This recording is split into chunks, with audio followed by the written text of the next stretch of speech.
I did make a live and spoke my heart out the other night because I spent all day in jail. My sister called the police on me and made all kinds of false accusations. She actually uses the adult protective services every time she tries to like set me up and say, that I'm taking advantage of people and this and that, and it's all a lie. When I'm the one doing all the work, and that what do I if I don't get paid, I won't have nothing, and if she that's what she wants. She wants me to have nothing. And so, I've been living this lie because of her, and she's held it, this truth, deep because she's used it against me.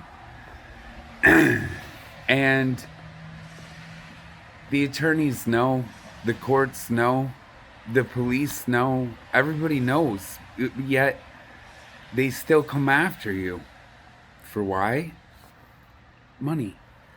They took my bike. You know, I had proof of everything, and I still do.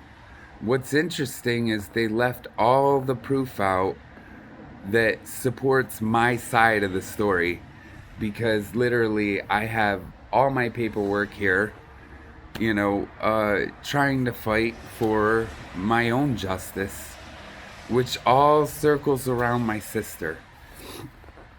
And I just pray for guidance, for spirit to guide me and to help me get through it because I've just never felt more right in my entire life. I have been working so hard in survival mode to prove myself to my own family that said I was never going to be good enough or amount to anything, that I was going to be just like my father. Just all these things, horrible things that they said to me my whole life. I grew up with 5 women and no father figure. My 2 sisters abused me, and we were separated as children, and I went to Granny and Grandpa's, and they went to the babysitters. And so, really, this narcissistic abuse was taking place throughout my childhood into my teens, to where, my childhood was really up and down, a roller coaster, because it was like fake love. It was like you either love your family and you're true to what you say, or you're just a fake, you know? And these are just words rolling off my tongue, because I got a ton of stuff to say. And I want to post everything, you guys. I feel like I've been waiting so long to tell my story. When really I didn't want to have to go back and look in the rear view mirror and focus on the past. I wanted to be more in the present and create something and make something beautiful or enjoy something fun, because I was always left out and left behind and picked on and bullied.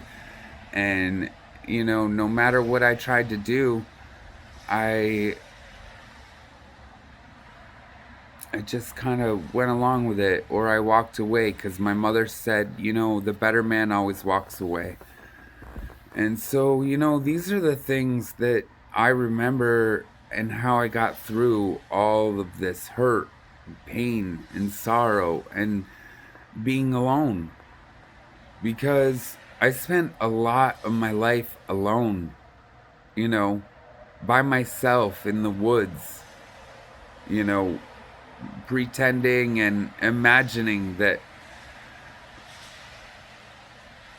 I guess I didn't really care that you weren't there. I had to pretend and imagine something else, that didn't hurt me because I always wanted to be included and I always wanted to be a part of things. And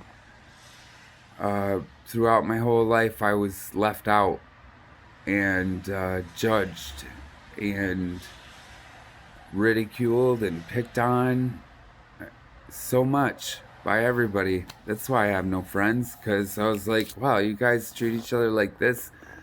Why would I want to be treated like that?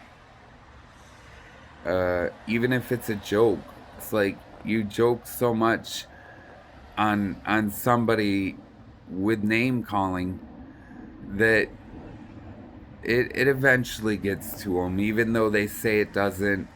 It it still is. It still does. So, I really hope that we're living in a new world that is more kind and caring and loving. But I don't see it in my sister, and I don't see it in my oldest sister. They're putting money in front of everything else. Uh, they wanted power and control over the estate. Like, I got tons of proof.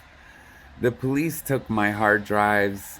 You know, I, well, only one of them is mine. I tried to use the other ones that were my uncle's, but they didn't work anymore.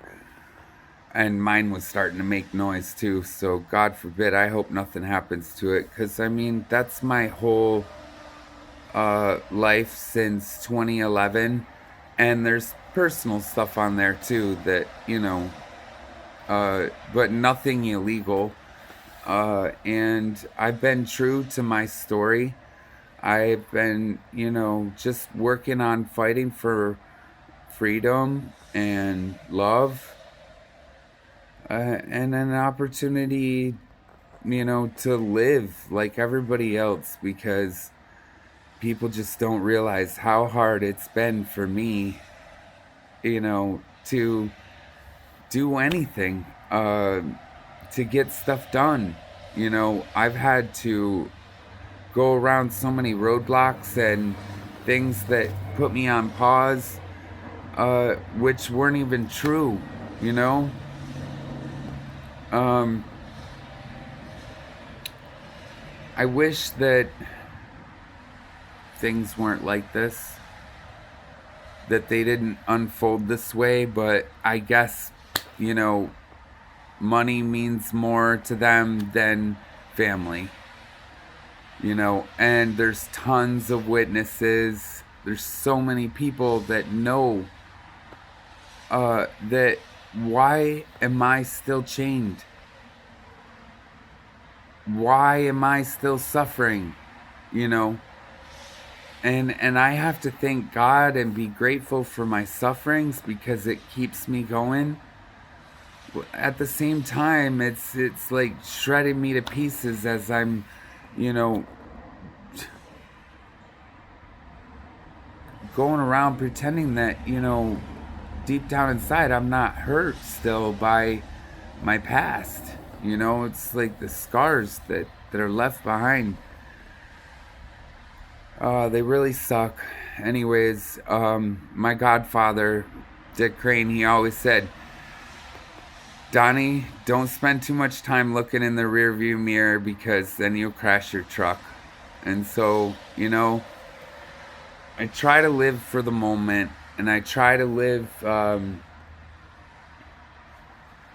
a happy state of mind. And I took an alchemy course in Miami, and, the first thing that we had to do every morning was laugh, and smile 200 times. If you want to Google that, it's called the 8 Pearls. And it was the most magical thing, It almost made the sun come out. And because they taught us about, your vibrational frequency, and how when you laugh and smile and you're happy, it changes your outside world, like from inner to outer. We are manifesting in the dream. And so when I started to look deeper inside of myself and find where all the hurt was coming from, I knew what was really bothering me.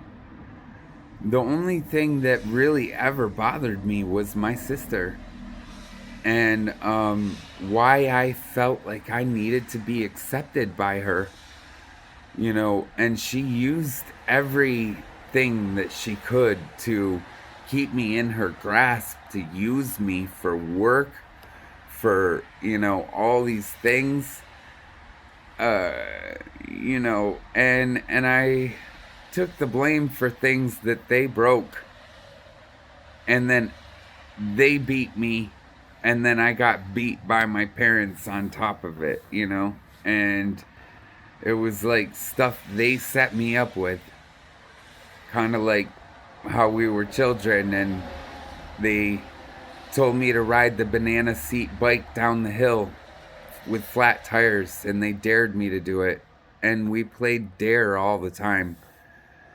And so they dared me to do that, and I rode down the hill, and I flipped over and hit my head and went unconscious in the middle of the road, you know? And I remember all that. I remember my mother waking me up and screaming, telling me to go to my room. And, it's these things that I remember because I'm dealing with the now moment of my sister making false accusations coming after me for my uncle's estate, which I've always known. I've always known that my uncle was leaving me everything. And the will was posted to the back of the condo. There's tons of messages back and forth. There's tons of pictures of me, how I fixed everything in the phone. It's like this has caused mayhem in my life. And I did everything right. I was there for him every day at all three hospitals that he's been transferred around to, and the attorneys warned me, a way ahead of time, because I called them, the attorneys that were on the will, and they were his good friends. And so how would I even know them if it didn't exist? And I was here every day with him, and we made plans together, and my dad lives here too, so I was communicating with him again. And it's been a while since we've even had a father-son relationship, like 30 years, He left my mom, and they got a divorce, and he moved, and we didn't really communicate that much for 30 years, So what I'm dealing with is constant defamation of character and accusations, and it's always been about the money. Anytime someone has died in my family, my sister has set me up. Like, I I took medication that was causing more harm than good because my sister kept calling me crazy. And I realized I'm not crazy. Who's crazy is the person that's forcing me to take medicine that's killing me. I was 350 pounds with a 54-inch waist. And my sister used me for work, and to help her and to help her dreams so she could do what she wants in life. And I woke up and realized that this was the craziest thing that I was doing, and I figured if I just keep going, and keep doing for love, it'll pay off. But it didn't. Look how I lost my house. I lost everything I pretty much had, back in New York, and it was due to her influence. She influenced it and then told everybody that she was trying to help me, you know, as like she influenced my spiraling effect downward, as she would call it.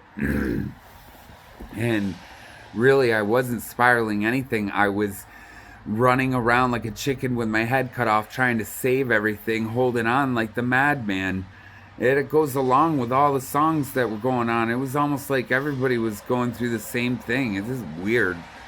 And you know, AI is sending me all this. It's like a new life. And then going to Miami and learning about it and learning about AI and, you know, learning about, you know, the different currencies and how, you know, we're, we're becoming more digital and, you know, evolution and things are taking place. And you know, it's like one big cosmos. We're all spinning around in this cosmos and we're all a part of this energy. And I realized that, you know, if there wasn't yang, there wouldn't be yang. And, you know, it's black and white.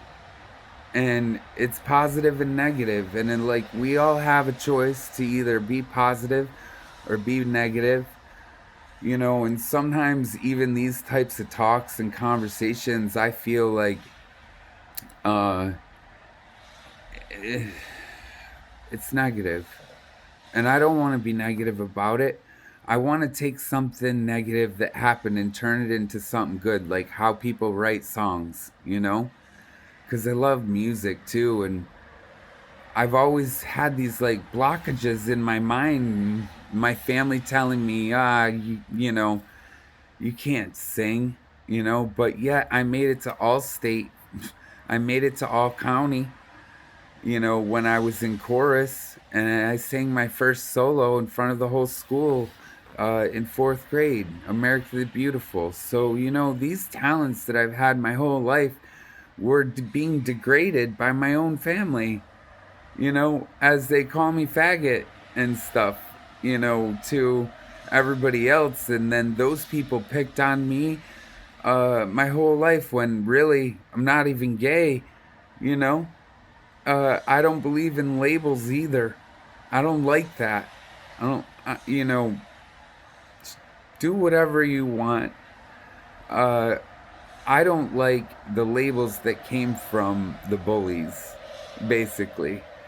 And a lot of this Western ideology is from people that bully other people, you know, so you keep going back to the same snake that bit you. And it's so weird because when you don't want to go back, they want to keep you coming. They want to force you to to to go. You know, but yet it's Western ideology. It's indoctrination because their ideas are really backwards. And they're finally starting to see this in our systems, our programs in America and around the world because I've been watching. Um, you know, people were being taken advantage of, their time, their life, you know, and we were all misconstrued, like, you know, misguided. And I've had the time to sit and watch and think and look and read and study, you know, uh, the deepest knowledge of the country. And, you know, I don't fear anymore because look at all the things that I've gone through. Uh, I could have died so many times by my own sister's lies to steal. Um, I reported the fake will to the wills court.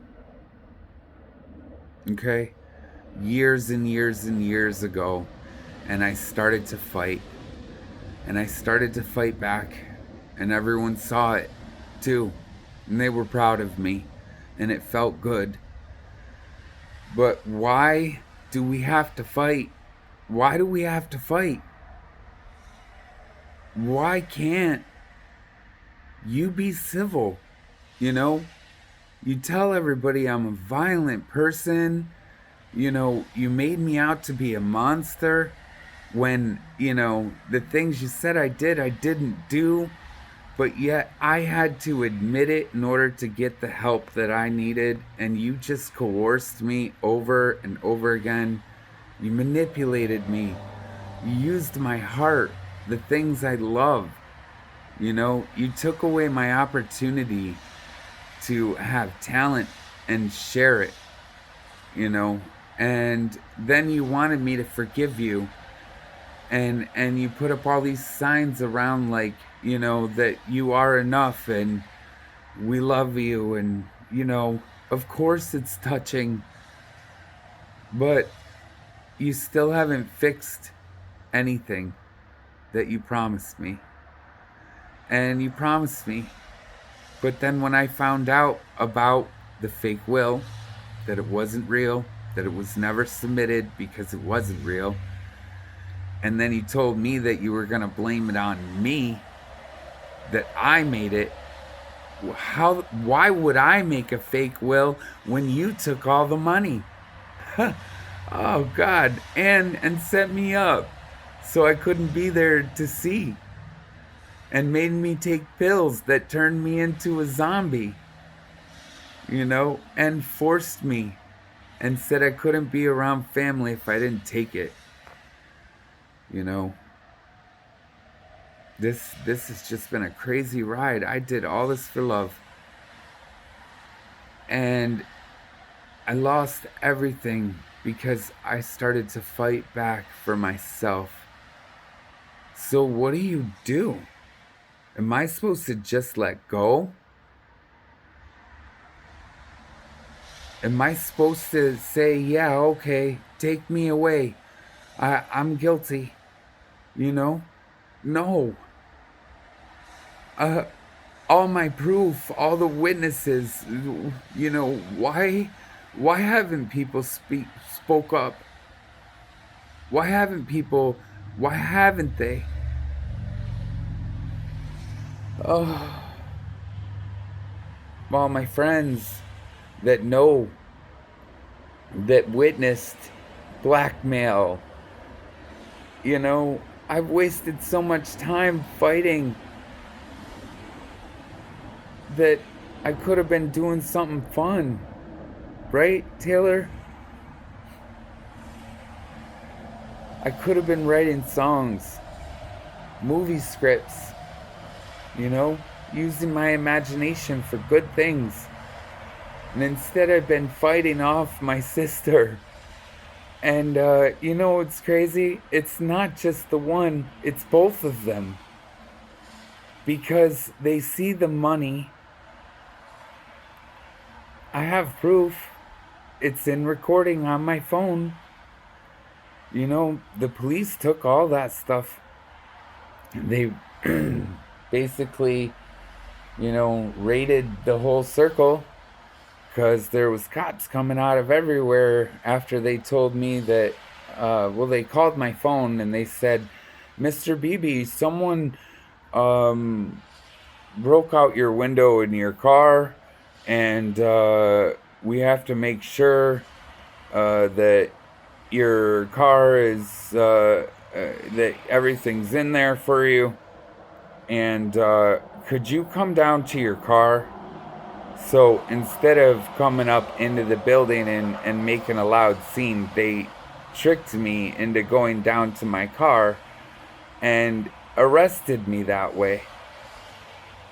The investigator, because I wouldn't come out. And I swear, God help me, because this has been so evil that when I was looking through the eye hole, they were like laughing. And it was so evil and dark. I can't believe it. And I guess some people are just dark and some people are light. Some people go to church and some people don't. Like, I'd rather like you if you went to any church. I don't care what religion it is. As long as you're a part of something that is like an organized thing to help you be a better person, then I like that. Because if you can't be an empath and you can't feel things, then you shouldn't be working for people that, have authority to uh, over man.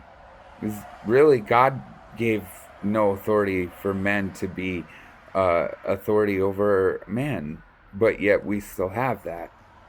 And that's okay because it helps us in ways, but in other ways, a lot of people get taken advantage of and are innocent people that are being taken advantage of, and so I've worked so hard on this, you guys, and I've wrote so many papers till my fingers blue, and I just feel like the chairman of the tortured poets department, Swift on Taylor, because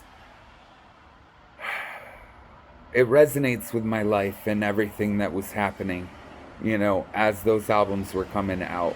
My childhood favorite colors, green and purple, have been showing up everywhere. And my family definitely knows all this. And, they'll probably say, oh, he's crazy, da da da da da, because they're trying to get rid of me. Like, my sister is going to law school and has influenced the district attorney's office where she was doing her internship uh, to help support her get away with taking all the money, because I'm the one that probated the will. I'm the one that submitted the fake will. I'm the one that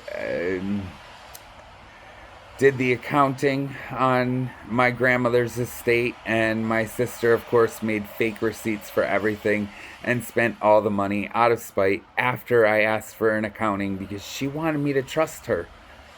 And after I found out about mom's fake will, she wanted to talk nothing about it. She would slam the door in my face because she couldn't hide the lie. That's what it was. She could, she'd slam the door in my face, tell me she's going to call the police if I don't stop talking about it. And I was just like this, calm and collective, and I just wanted to know the truth.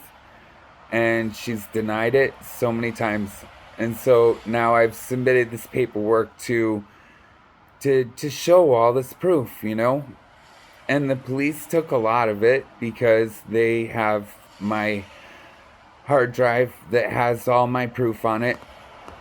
Some of my stuff is in the cloud, so I've been recovering some of it, but it's like, how do you get that back from them, when that's my proof to support my side of the story that's been silenced all these years? So, it's like she's always trying to be one step ahead of me, and it's crazy. She called my dad, and she's like telling him stuff, that basically